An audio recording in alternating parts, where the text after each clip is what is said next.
નમસ્કાર, stock this વીકમાં આપનું સ્વાગત છે અને આ સપ્તાહે કયા શેર્સ ફોકસમાં રહ્યા અને આગળ હવે કયા સંકેતો પર નજર રાખવી જોઈએ એની ચર્ચા સાથે હાજર છું હું ઝરણા અરકંટી. તો આ સપ્તાહના આપણે જો માર્કેટની એક્શનની વાત કરીએ તો એક દબાણવાળું સપ્તાહ અહીંયા આગળથી રહેતું જોવા મળ્યું છે.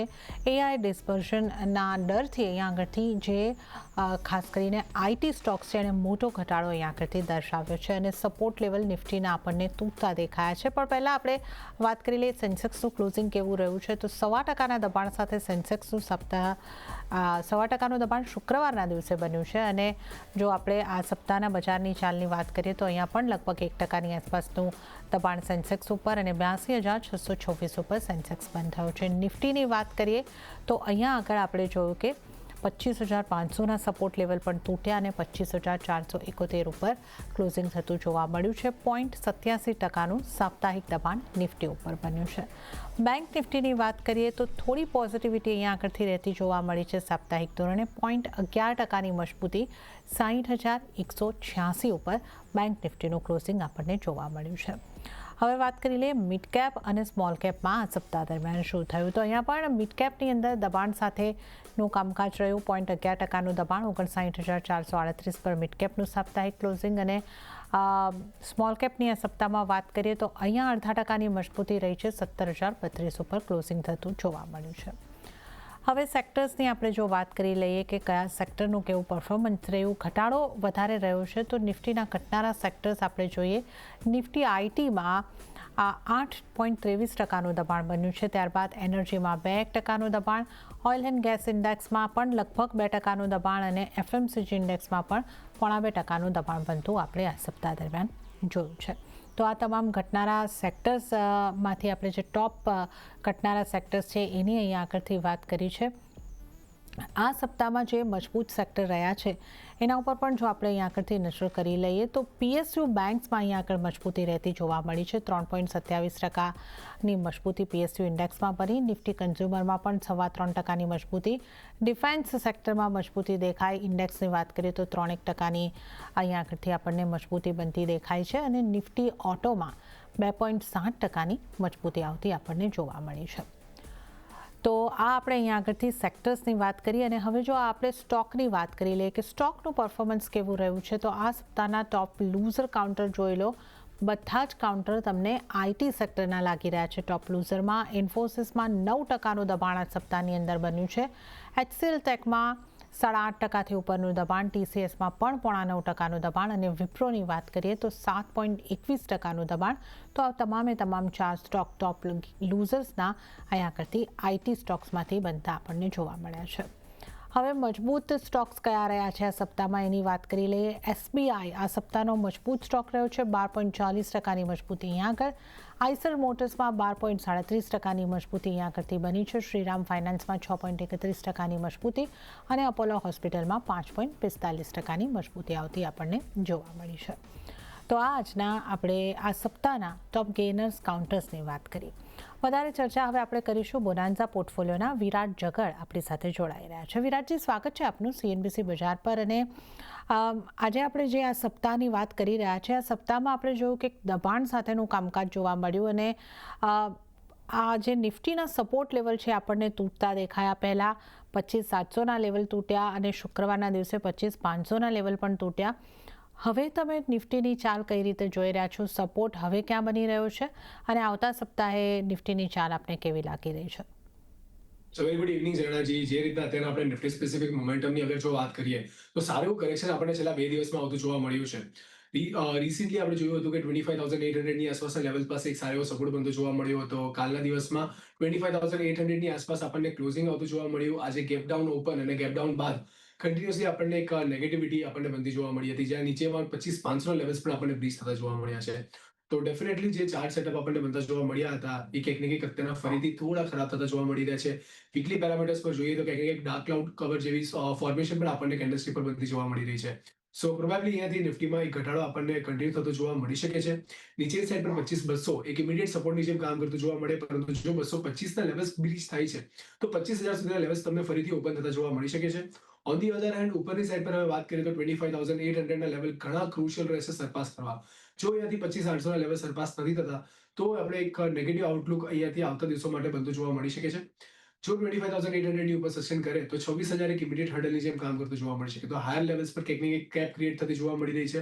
લોઅર લેવલ્સ ઓપન થતા જોવા મળી રહ્યા છે, જે દર્શાવી રહ્યું છે કે નેગેટિવિટી અહીંયા આપણને ઓવરઓલ ઇન્ડેક્સ સ્પેસિફિક જોવા જઈએ તો બનતી જોવા મળી રહી છે. તો અહીંયાથી એક નેગેટિવ આઉટલુક રાખીને કામકાજ કરી શકાય. નીચેમાં 25,200 એક ઇમિડિયેટ સપોર્ટ બની શકે છે. 25,200 ને બ્રીચ કરે તો 25,000 સુધીના લેવલ્સ તમને લોઅર એન્ડ પર જોવા મળી શકે. ઉપરની સાઈડ પર વાત કરીએ તો 25,650 એક ઇમિડિયેટ હર્ડલ અને 25,650 ની ઉપર છે તો 25,800. સો અહીંયાથી શોર્ટ કરીને ચાલવાની સલાહ રહેશે. નેગેટિવ આઉટલુક રાખીને કામકાજ કરી શકો. 25,650 નો સ્ટોપ લોસ તમે ધ્યાનમાં રાખી શકો છો અને નીચેમાં તમે 25,200 સુધીના ટાર્ગેટ નિફ્ટી 50 માં આવતા જોવા મળી શકે છે. ઓકે, તો નેગેટિવ આઉટલુક નિફ્ટી ઉપર બની રહ્યું છે. શોર્ટ કરીને ચાલવાની સલાહ અને સ્ટોપ લોસ જે છે 24,650નો અને 25,200ના ટાર્ગેટ અહીંયા આગળથી તમને બનતા જોવા મળી શકે છે. સ્ટોપ લોસ ફરીથી નોંધી લેશો, કદાચ મારી બોલવામાં ભૂલ થઈ છે. 25,650નો સ્ટોપ લોસ, 25,200ના ટાર્ગેટ માટે તમે અહીંયા આગળથી સેલ તરફનો વ્યૂ રાખીને ચાલી શકો છો. તો આ નિફ્ટી ઉપર સેલનો વ્યૂ અહીંયા આગળથી બની રહ્યો છે. હવે બેંક નિફ્ટીની વાત કરી લઈએ. બેંક નિફ્ટીમાં સાપ્તાહિક ધોરણે આપણે પ્રમાણમાં ઓછું દબાણ જોયું. બેંક નિફ્ટીને તમે કઈ રીતે જોઈ રહ્યા છો? 60,186ની આસપાસનો ક્લોઝિંગ. આવતા સપ્તાહ માટે બેંક નિફ્ટી ઉપર વિરાટજી કઈ રીતે સલાહ આપશો? સો બેંક નિફ્ટી ઘણા ક્રુશિયલ લેવલ પર કામકાજ કરી રહી છે. 60,000 ના લેવલને આપણે મેક ઓર બ્રેક લેવલની જેમ કન્સિડર કરી શકીએ એમ છે. ક્રુશિયલ લેવલ કન્સિડર કરી શકાય એવું છે. સેન્ટિમેન્ટલ બેઝ પર પણ જોવો કે ડેરિવેટિવ ડેટા વાઇઝ પણ જોવો તો બધી જ રીતના 60,000 નો લેવલ ઘણો ઇમ્પોર્ટન્ટ લાગી રહ્યો છે. તો જ્યાં સુધી 60,000 ના લેવલ જળવાઈ રહેશે ત્યાં સુધી એક ન્યુટ્રલ આઉટલુક રાખી શકાય. પરંતુ જો 60,000 ના લેવલ્સ બ્રીચ થાય છે તો નીચેમાં તમને 59,500 થી લઈને 59 સુધીના લેવલ્સ પણ ઓપન થતા જોવા મળી શકે છે. છેલ્લા ઘણા સમયથી આપણે જોઈ રહ્યા છે 50 દિવસ એક્સપ્રેશન મૂવિંગ એવરેજ પર સારો એવો સપોર્ટ આપણને બેંક નિફ્ટી પાસે બનતો જોવા મળી રહ્યો છે, જે પ્લેસ છે 59,470 ની આસપાસ. એટલે અહીંયાથી એક ઇમિડિયેટ સપોર્ટ અગર કન્સિડર કરીએ 60,000 પછી તો એ છે 59,500 નો અને એ બ્રીચ થાય તો 59,000 સુધીના લેવલ્સ તમને લોઅર એન્ડ પર બનતા જોવા મળી શકે છે. ઉપરની સાઈડ પર વાત કરીએ તો 60,500 એક બેક ટુ બેક હર્ડલની જેમ કામ કરતું જોવા મળી રહ્યું છે. તો પોસિબલી અહીંયાથી આપણને એક હર્ડલ બનતું જોવા મળી શકે છે. આજના દિવસમાં પણ આપણે જોયું કે 60,600 સુધીના લેવલ્સ આવતા જોવા મળ્યા, ત્યાંથી રિજેક્શન આવતું જોવા મળ્યું છે. તો ઉપરની સાઈડ પર 60,600 એક ઇમિડિયેટ હર્ડલ, નીચેમાં 60,000 નો મેજર સપોર્ટ. અગર એ બ્રીચ થાય છે તો 59,500 સુધીના લેવલ્સ પર તમને બેંક નિફ્ટીમાં આવતા જોવા મળી શકે. ઓકે, તો આપણે નિફ્ટી, બેંક નિફ્ટીમાં કેવી રીતની સ્ટ્રેટેજી અહીંયા આગળથી રાખવાની છે એના ઉપર ખાસ કરીને વિરાટજીનો વ્યૂ લીધો છે. અને હવે જો આપણે જાણી લઈએ કે નિફ્ટી માટે અન્ય નિષ્ણાતો કઈ રીતની સલાહ આપી રહ્યા છે એ પણ જો જોઈ લઈએ તો HDFC સિક્યોરિટીઝના વિનય રાજાણીની સલાહ નિફ્ટી માટે જે છે એ સેલ કરીને ચાલવાની બની રહી છે. 25,500ની આસપાસથી સેલ કરવાની સલાહ, સ્ટોપ લોસ 25,600નો અને ટાર્ગેટ 25,250નો વિનય રાજાણી જોઈ રહ્યા છે. તો સેલ તરફની સલાહ વિનય રાજાણી તરફથી. હવે આપણે જોઈએ પ્રુડન્ટ કોર્પોરેટ્સના પ્રદીપ હોચંદાણીની સલાહ કઈ રીતે બની રહી છે. એમણે પણ નિફ્ટીને સેલ કરીને ચાલવાની સલાહ આપી છે.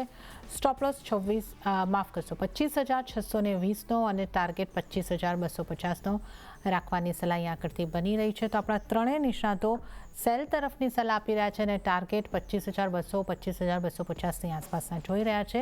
તો એક વીક સ્ટ્રક્ચર અહીંયા આગળથી નિફ્ટીનું આગળ લાગી રહ્યું છે. તો હવે આપણે નિફ્ટીની સ્ટ્રેટેજીની પણ વાત કરીએ અને વિરાટજી આપણી સાથે જોડાયેલા છે. એમની સાથે હવે આપણે સ્ટોકની ચર્ચાની આગળ વધીશું. વિરાટજી, આઈટીથી શરૂ કરીએ કારણ કે સૌથી મોટું દબાણ અહીંયા આગળ જોવા મળ્યું. હવે આઈટીના આપણે જે રીતે અગાઉ પણ ઉલ્લેખ કર્યો, ટોપ લૂઝર કાઉન્ટર બધા જ આઈટીના રહ્યા છે. ઇન્ફોસિસ, HCL ટેક, TCS અને વિપ્રો આ 7થી 9% દબાણ સાથે બધા જ કાઉન્ટર જો આપણે વીકલી પ્રેશરની વાત કરીએ તો બંધ થતા જોવા મળ્યા છે. તો આઈટીના સ્ટોકમાં આટલા ઘટાડે કોઈ ઓપોર્ચ્યુનિટી તમે જોઈ રહ્યા છો કે આ દબાણ હજી આગળ વધી શકે? કઈ રીતની તમારી સલાહ બનશે? સો ઓવરઓલ જે રીતના આપણે આઈટીમાં કરેક્શન આવતું જોવા મળી રહ્યું છે એ રીતના જોતા લાગી રહ્યું છે કે પોસિબલી અહીંયાથી આપણને હજી થોડા સમય વેઇટ એન્ડ વોચ કરીને ચાલવાની સલાહ રહેશે. કારણ કે આજના દિવસમાં અગર આપણે જોઈએ તો એક સારું ગેપ ડાઉન ઓપન થતું જોવા મળ્યું. ઓવરઓલ ઇન્ડેક્સ સ્પેસિફિક વાત કરીએ તો નીચેની સાઈડ પર 31,480ની આસપાસના લેવલ પાસે ઓપન થતું જોવા મળ્યું હતું. ત્યારબાદ એક રિકવરી ડેફિનેટલી આવી છે. તેના આપણને 32,680ની આસપાસના લેવલ્સ પાસે ક્લોઝ થતો જોવા મળ્યો છે. તો પણ 1.5% કરેક્શન સાથે આપણને કામકાજ બંધ થતો જોવા મળ્યો છે. RSI અત્યારના ઓવરસોલ્ડ ટેરેટરીમાં એન્ટર થઈ ગઈ છે. તો પોસિબલી તમને ટાઈમ બેઝ કે પ્રાઇસ બેઝ કરેક્શન, એક પ્રાઇસ બેઝ પુશ બનતું જોવા મળી શકે. પરંતુ અગર જો અહીંયા ટાઈમ બેઝ પુશ પણ આવે છે કે પ્રાઇસ બેઝ પુલબેક પણ આવે છે તો ક્યાંક ને કંઈક હજી ઓપોર્ચ્યુનિટીઝ છે કે અહીંયાથી આપણને ઘટાડો વધતો જોવા મળી શકે છે. સો ઓવરઓલ આઉટલુક નેગેટિવ જ છે. ઓપોર્ચ્યુનિટીઝ બાય સાઇડની તો નહીં, ડેફિનેટલી નહીં બને અહીંયાથી. પરંતુ યસ, જે રીતના ઇન્ડેક્સ આપણને મૂવ થતું જોવા મળી રહ્યું છે, તો જો અહીંયાથી 33,500ના લેવલને સરપાસ કરે અને એની ઉપર આપણને મૂવમેન્ટ આપતી જોવા મળે છે, ત્યારે જઈને કદાચિત કોઈક સ્ટોકમાં આપણને સારી એવી મૂવમેન્ટ આવતી જોવા મળે કે પોઝિટિવ સાઇડના સેટઅપ બનતા જોવા મળી શકે. પરંતુ અત્યારે જે રીતના કરેક્શન આવ્યું છે, કદાચ ચાર્ટ સેટઅપ પણ નેગેટિવ લાગી રહ્યા છે, સાથે સાથે ઇન્ડેક્સમાં પણ એક સારું કરેક્શન આપણને બનતું જોવા મળ્યું છે. ઓકે, તો અત્યારે તો વેટ એન્ડ વોચની જ સલાહ આઈટી સેક્ટરના દરેક સ્ટોક માટે બની રહી છે, તો હજી થોડી રાહ જોઈ લો. આ ઘટાડો હજી પણ આગળ વધી શકે છે, તો આઈટી સેક્ટરથી અત્યારે દૂર રહેવાની સલાહ બની રહી છે. બેંક્સની વાત કરી લઈએ અને ખાસ કરીને શરૂઆત ત્યાંથી એસબીઆઈ બેંકથી કરીએ, કારણ કે એસબીઆઈ બેંકે સારો સપોર્ટ આ સપ્તાહ દરમિયાન આપણે બેંક નિફ્ટીને કર્યો છે, નિફ્ટીને કર્યો છે. સપ્તાહની જો આપણે વાત કરીએ તો લગભગ 12.5%ની મજબૂતી અહીં આગળથી બેંકે એસબીઆઈ બેંકે બતાવી છે. આજે એક સીમિત રેન્જમાં કારોબાર રહ્યો છે. શુક્રવારના દિવસની જો વાત કરીએ તો પણ એસબીઆઈ ઓવરઓલ વીકલી સારું કાઉન્ટર રહ્યું છે. તો કઈ રીતે તમે જોઈ રહ્યા છો એસબીઆઈના સ્ટોકને અને આગળ કઈ રીતે આપની સલાહ બનશે? સો એસબીઆઈની વાત કરીએ તો એસબીઆઈમાં સારો ઉછાળો આપણને રિસેન્ટલી આવતો જોવા મળ્યો છે. ગેપ અપ ઓપન થતું જોવા મળ્યું હતું વીકના સ્ટાર્ટમાં અને ત્યારથી કન્ટિન્યુઅસ આપણને પોઝિટિવિટી કન્ટિન્યુ થતી જોવા મળી છે. આ વીકના જ રિટર્ન્સની વાત કરીએ તો નિયરલી 12 થી 12.5%નો ઉછાળો આપણને એસબીઆઈમાં આવતો જોવા મળ્યો છે, જેને કારણે કદાચ તમને એક પ્રોફિટ બુકિંગ આવતો જોવા મળી શકે. અત્યારના થોડા એલિવેટેડ લેવલ્સ બી લાગી રહ્યા છે, 1200ની આસપાસના લેવલ્સ જે છે, તો પોસિબલી તમને એક હલકું પ્રોફિટ બુકિંગ અહીંયાથી આવતું જોવા મળે. પરંતુ જો અગર ઘટાડો આવે છે તો એક બાઇંગ ઓપોર્ચ્યુનિટી હોઈ શકે છે. તો અહીંયાથી તમે બાય ઓન ડિપની સ્ટ્રેટેજી ફોલો કરીને કામકાજ કરી શકો છો. જે ગેપ ઓપન થયો છે ત્યાં સુધીના લેવલ્સ તમને ફરીથી આવતા જોવા મળે તો તમે અહીંયાથી લોંગ કરીને ચાલો. 1100ની આસપાસના લેવલ છે, જે એક સારી એન્ટ્રી પોઈન્ટ કન્સિડર કરી શકાય એવું છે. 1100ની આસપાસના લેવલ પાસેથી લોંગ કરો. નીચેમાં તમે 1000ની આસપાસના સ્ટોપ લોસ ધ્યાનમાં રાખીને કામકાજ કરી શકો છો. ઉપરમાં 1300 સુધીના લેવલ્સ તમને ઓપન થતા જોવા મળી શકે છે એસબીઆઈમાં.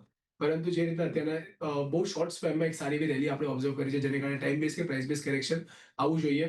તો થોડું વેટ એન્ડ વોચ કરો, ઘટાડે બાય કરીને ચાલવાની સલાહ રહેશે. ઓકે, તો થોડું વેટ એન્ડ વોચની સલાહ અને ઘટાડે તમે ખરીદી કરીને ચાલો, એ એક સલાહ બની રહી છે. અને જો પ્રાઇવેટ બેંકની વિરાટજી વાત કરી લઈએ તો આઈસીઆઈસીઆઈમાં પણ એક સારી મુવમેન્ટ આપણને દેખાઈ હતી, પણ સાપ્તાહિક ધોરણે એક એટલી બધી મજબૂતી આપણને નથી જોવા મળી. પોઝિટિવ સાઇડ જરૂર રહ્યો છે આ સ્ટોક. પ્રાઇવેટ બેંકની જો આપણે વાત કરીએ તો તમે કઈ રીતે જોઈ રહ્યા છો? સો કમ્પેરેટિવલી અગર આપણે જોઈએ તો પીએસયુ બેંકે થોડું આઉટ પરફોર્મ કર્યું છે પ્રાઇવેટ બેંક્સને. પ્રાઇવેટ બેંક્સમાં અગર આપણે ઘટાડાની વાત કરીએ તો 1% વધારેનો ઘટાડો આપણને આવતો જોવા મળ્યો, જેની સામે પીએસયુ બેંકમાં 0.68%નો વીકલી બેસિસ પર આપણને ઘટાડો આવતો જોવા મળ્યો છે. તો એક સારું બેઝ આપણને ત્યાં ક્રિએટ થતું જોવા મળ્યું છે. આઈસીઆઈસીઆઈ બેંકની વાત કરીએ તો ડોજી સોર્ટ ઓફ ફોર્મેશન આપણને વીકલી પેરામીટર્સ પર બનતી જોવા મળી રહી છે. અગર જો આ વીકના સ્ટાર્ટની વાત કરીએ તો 1413ની આસપાસનું ઓપન હતું અને અત્યારે 1414ની આસપાસ આપણને ક્લોઝ થતો જોવા મળ્યો છે. તો થોડું ઇનડિસિસિવનેસ અત્યારે આપણને અહીંયાથી બનતી જોવા મળી રહી છે. પ્રોબેબલી અહીંયાથી આપણને 1400ના લેવલ ઘણા ઇમ્પોર્ટન્ટ લેવલની જેમ કામ કરતા જોવા મળી શકે છે. જો 1400ની ઉપર કન્ટિન્યુઅસલી સસ્ટેન કરે છે તો ઉપરની સાઈડ પર 1450 એક ઇમિડિયેટ હર્ડલની જેમ કામ કરતું જોવા મળે. 1450ની ઉપર જાય છે તો 1470 સુધીના લેવલ્સ તમને હાયર એન્ડ પર બનતા જોવા મળી શકે છે. On the other hand lower side પર વાત કરીએ તો 1380 એક સ્ટ્રોંગ સપોર્ટની જેમ સર્વ થતું જોવા મળી શકે છે, કારણ કે 50 દિવસની એક્સપિરેશન મૂવિંગ એવરેજ પણ આપણને આ જ લેવલ્સ પાસે પ્લેસ થતી જોવા મળી રહી છે. તો ફિલહાલ માટે એક વેટ એન્ડ વોચ અપ્રોચ તમે આઈસીઆઈસીઆઈ બેંક માટે રાખીને કામકાજ કરી શકો છો. જો 1400ના લેવલ જળવાઈ રહે છે તો ત્યાંથી તમે લોંગ કરીને ચાલો. 1380ની આસપાસનો સ્ટોપ લોસ મેન્ટેન કરો. ઉપરમાં 1450 થી લઈને 1470 સુધીના ટાર્ગેટ તમને આઈસીઆઈસીઆઈ બેંકમાં આવતા જોવા મળી શકે છે. ઓકે, તો આઈસીઆઈસીઆઈ બેંકની આપણે વાત કરી અને પ્રાઇવેટ બેંક વર્સિસ પીએસયુ બેંકની વાત કરી તો પીએસયુ બેંકમાં અત્યારે આઉટ પરફોર્મન્સ ત્યાં આગળથી દેખાઈ રહ્યું છે. હવે મેટલ કાઉન્ટરની વાત કરી લઈએ. વિરાટજી, મેટલ કાઉન્ટરમાં શુક્રવારે આપણને મોટા ઘટાડા આવતા દેખાયા અને સાપ્તાહિક ધોરણે જોઈએ તો ટાટા સ્ટીલ 3% મજબૂતી સાથે અહીંયા આગળથી આપણને બંધ થતો જોવા મળ્યો છે. જેએસડબલ્યુ સ્ટીલ નેગેટિવ સાઇડ બંધ થતો જોવા મળ્યો છે. હિન્દાલ્કોમાં 3.5%નું દબાણ જોવા મળ્યું છે. આ હિન્દાલ્કોમાં પરિણામ બાદ પણ એક મોટો ઘટાડો આપણને નોંધાયો છે. તો કઈ રીતે આપ જોઈ રહ્યા છો મેટલ્સને લગતા કાઉન્ટરને? સો મેટલ્સમાં આપણને એક પ્રોફિટ બુકિંગ કન્સિડર કરી શકાય, કારણ કે છેલ્લા ઘણા સમયથી આપણને એક સારી એવી રેલી અહીંયાથી આપણને આવતી જોવા મળી હતી. અગર હું ફેબ્રુઆરી 2026ની જ વાત કરું તો એક ઇનિશિયલ ફેઝથી ક્યાંક ને ક્યાંક આપણે જોયું હતું 11,200 સુધીના લેવલ્સ હતા, 11,200 થી લઈને ઉપરમાં આપણને 12,300 સુધીના લેવલ્સ આવતા જોવા મળ્યા. તો અત્યારે જે આજના દિવસનો ઘટાડો છે એ ક્યાંક ને ક્યાંક એક પ્રોફિટ બુકિંગ કન્સિડર કરી શકાય એવું છે. વીકલી પેરામીટર પર અત્યારે એક નેગેટિવ ફોર્મેશન બની રહ્યું છે. ઉપરની સાઈડથી સારું એવું સેલિંગ આવતું જોવા મળ્યું છે. પરંતુ જે સ્ટોક સ્પેસિફિક અગર જોવા જઈએ તો ઘણા બધા સ્ટોક હતા જે ઘણા એલિવેટેડ લેવલ્સ પર કામકાજ કરી રહ્યા હતા. જિંદાલ સ્ટીલની વાત કરીએ કે હિન્દાલ્કોની વાત કરીએ તો એક સારી એવી રેલી આપણને ઓલરેડી આવતી જોવા મળી હતી. ત્યારબાદ આપણને અત્યારે એક હલકું પ્રોફિટ બુકિંગ બનતું જોવા મળી રહ્યું છે. ટાટા સ્ટીલમાં પણ આપણે જોયું કે ઓલ ટાઈમ હાઈ બનતા જોવા મળ્યા. જિંદાલ સ્ટીલમાં પણ આપણને નવા હાઈ બનતા જોવા મળી રહ્યા છે. સો આ બધા કાઉન્ટર્સ ઓવરઓલ એક સારી પોઝિશન પર છે. ચાર્ટ સેટઅપ ઘણા પોઝિટિવ છે. પરંતુ અત્યારે જે ઓવરબોટ ટેરિટરીમાં આવ્યા હતા ત્યાંથી એક હલકું પ્રોફિટ બુકિંગ આપણે જોઈ રહ્યા છે. તો overall structure remains the positive. So અગર આમાંથી અગર આપણે જોઈએ તો જિંદાલ સ્ટીલ મને ઘણું અટ્રેક્ટિવ લાગી રહ્યું છે. અગર હું આજના દિવસની વાત કરું તો એ આપણને એક ઘટાડો આવતો જોવા મળ્યો. તેના લેવલ્સ બ્રીચ થતા જોવા મળ્યા હતા અને ક્લોઝિંગ આપણને 1185 ની આસપાસ આવતું જોવા મળ્યું છે. તો એક લોઅર લેવલ પર સારો એવો સપોર્ટ આપણને મળતો જોવા મળી રહ્યો છે. તો પ્રોબેબલી અહીંયાથી એક મોમેન્ટમ આપણને પોઝિટિવ સાઈડની કન્ટિન્યુ થતી જોવા મળી શકે છે. 1140 ની આસપાસના લેવલ છે જે એક સ્ટ્રોંગ સપોર્ટની જેમ સર્વ થતા જોવા મળી શકે. તો 1140 નો સ્ટોપ લોસ તમે ધ્યાનમાં રાખો. ઉપરની સાઈડ પર વાત કરીએ તો 1225 પહેલો લેવલ 1225 આસપાસ થાય છે. તો 1250 સુધીના લેવલ તમને જિંદાલ સ્ટીલમાં બનતા જોવા મળી શકે છે. તો અગર મેટલ સ્પેસમાં કોઈ કાઉન્ટરનું ધ્યાન રાખવું હોય તો જિંદાલ સ્ટીલ મારી પસંદગી રહેશે. હવે આપના ટ્રેડિંગ કોલ્સ જાણી લઈએ તો આવતા સપ્તાહ માટે કયા સ્ટોક પર આપની પસંદગી રહેશે? સો મારા તરફથી બે ટ્રેડિંગ કોલ રહેશે. સૌથી પહેલું જે કાઉન્ટર મારા ધ્યાનમાં આવી રહ્યું છે એ છે કિર્લોસ્કર ઓઇલ એન્જિનને લઈને. સો બેઝિકલી અહીંયા એક સારી એવી મોમેન્ટમ આપણે રિસેન્ટલી ઓબ્ઝર્વ કરી છે. રાઉન્ડિંગ બોટમનું બ્રેકઆઉટ આપણને ડેલી પેરામીટર્સ પર બનતું જોવા મળ્યું છે અને આજના દિવસમાં ફોલો બાઇંગ આપણને કન્ટિન્યુ થતી જોવા મળી છે. તો પ્રોબેબલી અહીંયાથી એક સારી એવી મોમેન્ટમ આપણને કન્ટિન્યુ થતી જોવા મળી શકે છે. નીચેમાં 1320 ની આસપાસના લેવલ છે જે એક સારા સપોર્ટની જેમ સર્વ થતા જોવા મળી શકે છે અને ઉપરની સાઈડ પર વાત કરીએ તો ક્યાંક ને ક્યાંક 1500 સુધીના લેવલ્સ તમને અહીંયાથી ઓપન થતા જોવા મળી શકે છે. તો પહેલી પસંદગી કિર્લોસ્કર ઓઇલ, અહીંયાથી બાય કરીને ચાલવાની સલાહ. 1320 ની આસપાસનો સ્ટોપ લોસ મેન્ટેન કરો. ઉપરમાં 1500 સુધીના ટાર્ગેટ તમને આવતા જોવા મળી શકે છે. સેકન્ડ કાઉન્ટર જે મારા ધ્યાનમાં આવી રહ્યો છે એ છે એચડીએફસી બેંક. એચડીએફસી બેંકમાં આપણે રિસેન્ટલી જોયું છે એક સારું કરેક્શન આપણને આવતું જોવા મળ્યું છે. ડેથ ક્રોસ બનતું જોવા મળ્યું છે. 50 દિવસની એક્સપિરેશન મૂવિંગ એવરેજ રિસેન્ટલી 200 દિવસની એક્સપિરેશન મૂવિંગ એવરેજ ક્રોસ કરીને નીચે આપણને ક્રોસ ઓવર બનતું જોવા મળ્યું છે. સાથે સાથે જે પ્રીવિયસ સપોર્ટ માર્ક્સ હતા એ બધા આપણને બ્રીચ થતા જોવા મળ્યા છે. સારા વોલ્યુમ સાથે કરેક્શન વધતું જોવા મળી રહ્યું છે. તો પ્રોબેબલી અહીંયાથી આપણને નેગેટિવિટી કન્ટિન્યુ થતી જોવા મળી શકે છે. ઉપરની સાઈડ પર વાત કરીએ તો 925 930 ની આસપાસ લેવલ પાસે તમે એક સ્ટોપ લોસ રાખીને કામકાજ કરી શકો છો. નીચેની સાઈડ પર વાત કરીએ તો 860 થી લઈને 850 સુધીના લેવલ્સ તમને એચડીએફસી બેંકમાં ઓપન થતા જોવા મળી શકે છે. તો એચડીએફસી બેંક શોર્ટ કરીને ચાલવાની સલાહ રહેશે ફ્યુચરમાં અને સાથે કિર્લોસ્કરને તમે લોંગ કરી શકો છો. ઓકે, તો કિર્લોસ્કર ઓઇલમાં તમે લોંગ સાઇડ રહી શકો છો. ખરીદી કરીને ચાલવાની સલાહ છે. 1320નો સ્ટોપ લોસ અને 1500ના ટાર્ગેટ જે છે એ તમને અહીં આગળથી બનતા જોવા મળી શકે છે. અને એચડીએફસી બેંક ઉપર સેલ સાઇડ રહેવાની સલાહ અહીં આગળથી બની રહી છે. 925નો સ્ટોપ લોસ અહીં આગળથી રાખીને સેલ કરીને ચાલવાની સલાહ. 860ના નીચેની તરફના ટાર્ગેટ બની શકે છે. તો આ બે સ્ટોક ઉપર આપને માટે ખાસ સલાહ બની રહી છે. હવે વધારે સ્ટોકની ચર્ચા કરી લઈએ. આઈસર મોટર્સની વિરાટજી વાત કરીએ. આ કાઉન્ટર આ સપ્તાહમાં ખાસું મજબૂત થયું. 12% મજબૂતી આ કાઉન્ટરે દર્શાવી છે. તો આઈસર મોટર્સના ચાર્ટ આપને કેવા લાગે છે? એક ટાટા મોટર્સ પીવી પણ લગભગ પોઝિટિવ સાઈડ રહ્યું છે. તો અન્ય કોઈ સ્ટોક પણ આપનો ઓટોમાંથી આપને પસંદ આવી રહ્યો છે? સો જે રીતે અત્યારે આપણે જોઈ રહ્યા છે એક સારી એવી મોમેન્ટમ આપણને આઈશર મોટરમાં આવતી જોવા મળી. ફોર્સ મોટરને જોઈએ તો ફોર્સ મોટરમાં સારો ઉછાળો હતો. અશોક લેલેન્ડને જોઈએ તો અશોક લેલેન્ડ પણ એક પોઝિટિવ નોટ પર આપણને કામકાજ કરતો જોવા મળ્યો હતો. તો આ બધા જ કાઉન્ટર્સ ઓટોમાં કેટલા કાઉન્ટર્સ એવા હતા જેમાં આપણને સારી એવી તેજી રિસેન્ટલી બનતી જોવા મળી છે. આઈશર મોટર કરંટ લેવલ પર થોડું એલિવેટેડ લાગી રહ્યા છે લેવલ્સ, કારણ કે છેલ્લા 3-4 સેશનમાં અગર આપણે જોઈએ તો એક 7500 થી ઉછાળો આવીને અત્યારે આપણે 8100 સુધીના લેવલ્સ આજના દિવસમાં આવતા જોવા મળ્યા છે. તો પ્રોબેબલી એક હલકું પ્રોફિટ બુકિંગ અહીંયાથી તમે એક્સપેક્ટ કરી શકો. નીચેની સાઈડ પર 7600 7700 ની આસપાસના લેવલ છે જે એક ઇમ્પોર્ટન્ટ સપોર્ટની જેમ સર્વ થતા જોવા મળી શકે છે. તો ઘટાડો આવે છે 7600 ની આસપાસના લેવલ્સ તમને આવતા જોવા મળે છે. તો ત્યાં તમને લોંગ કરીને ચાલવાની સલાહ રહેશે. 7200 નો સ્ટોપ લોસ તમે ધ્યાનમાં રાખીને કામકાજ કરી શકો છો. ફરીથી તમને 8200 થી લઈને 8500 સુધીના લેવલ્સ તમને આઈશર મોટરમાં ઓપન થતા જોવા મળી શકે છે. સાથે સાથે ફોર્સ મોટર પણ મને કરંટ લેવલ પર ઘણો અટ્રેક્ટિવ લાગી રહ્યો છે.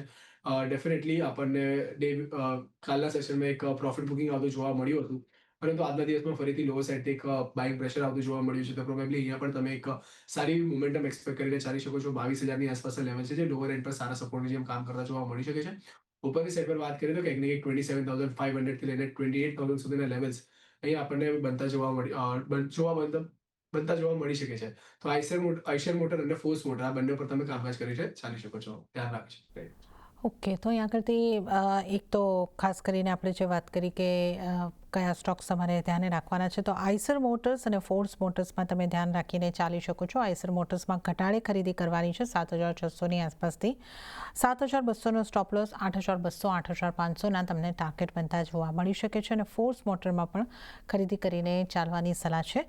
28,000ના ટાર્ગેટ અને 27,500નો સ્ટોપ લોસ તમારે ધ્યાને રાખવાનો રહેશે.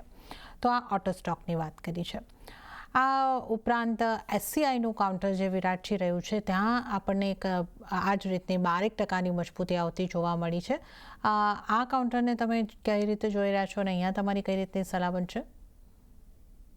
સો શિપિંગ કોર્પોરેશન ઓફ ઇન્ડિયા અગર આપણે જોઈએ તો ઘણા સારા લેવલ પરથી રિજેક્શન આપણે જોઈ રહ્યા છે. 275ના લેવલ્સ બેક ટુ બેક હર્ડલની જેમ કામ કરી રહ્યા છે. એક સ્ટ્રોંગ સપ્લાય ઝોન આપણને બધો જોવા મળ્યો છે. ઓગસ્ટ 24ના આપણને આ જ પર્ટિક્યુલર લેવલ્સ પાસેથી રિજેક્શન આવતું જોવા મળ્યું હતું. સેમ રિજેક્શન આપણને ઓક્ટોબર 25માં પણ આવતું જોવા મળ્યું અને ફરીથી એ જ પર્ટિક્યુલર લેવલ્સ પાસેથી આપણને રિજેક્શન આવતું જોવા મળ્યું છે. તો જ્યાં સુધી 275ના લેવલ સરપાસ ન થાય કે એની ઉપર સસ્ટેન થતો નથી જોવા મળતો, ત્યાં સુધી આને અવોઇડ કરીને ચાલવાની સલાહ રહેશે. જો 275ની ઉપર સસ્ટેન કરવાનું સ્ટાર્ટ કરે છે તો એક પોઝિટિવિટી તમે અહીંયાથી એક્સપેક્ટ કરી શકો કે તમને એક બાઉન્સ ફરીથી અહીંયાથી આવતું જોવા મળી શકે છે. જે પ્રીવિયસ લેવલ્સ આપણને બધા જોવા મળ્યા હતા 350 સુધીના, ત્યાં સુધીનો બાઉન્સ તમે એક્સપેક્ટ કરી શકો. જો 275ની ઉપર સસ્ટેન કરે છે તો નીચેની સાઈડ પર 225 એક સ્ટ્રોંગ સપોર્ટની જેમ કામ કરતો જોવા મળી શકે છે. તો અત્યારના થોડું અવોઇડ કરીને ચાલો, પરંતુ યસ 275ની ઉપર સસ્ટેન કરે છે તો 350ના ટાર્ગેટ માટે તમે આને લોંગ કરી શકો છો. 225 એક સ્ટ્રોંગ સપોર્ટની જેમ સૌ થતો જોવા મળી શકે. ઓકે, તો અત્યારે અહીંયા આગળથી અવોઇડ કરીને ચાલવાની સલાહ છે. 225ના સ્તરને તમે અત્યારે એક સપોર્ટ લેવલ તરીકે જોઈ શકો છો. તો આપણે શિપિંગ કોર્પોરેશન ઓફ ઇન્ડિયાની વાત કરી છે અને ત્યારે જ વિરાટજી સમય થઈ રહ્યો છે આપની પાસેથી રજા લેવાનો. તો આપના કોઈ ડિસ્ક્લોઝર? આજે આપણે જે પણ સ્ટોક ડિસ્કસ કર્યા છે અમારી પર્સનલ પોઝિશન કોઈમાં પણ નથી. ક્લાયન્ટને રિકમેન્ડ કરવાથી ક્લાયન્ટની પોઝિશન હોઈ શકે છે, પરંતુ મારો પર્સનલ ઇન્ટરેસ્ટ કોઈ નથી. શો પર ઇન્વાઇટ કરવા માટે આપનો ખૂબ ખૂબ આભાર. જી વિરાટજી, આપનો આભાર અમારી સાથે આ શો પર જોડાવા બદલ અને તમામ સ્ટોક્સ અંગે ચર્ચા કરવા બદલ. તો આ સાથે જ સ્ટોક ધીસ વીકમાં તો હાલ પૂરતું આટલું જ. હાલ મને પણ આપશો રજા, પણ વધુ અપડેટ અને સમાચારો માટે આપ જોતા રહો CNBC બજાર. નમસ્કાર.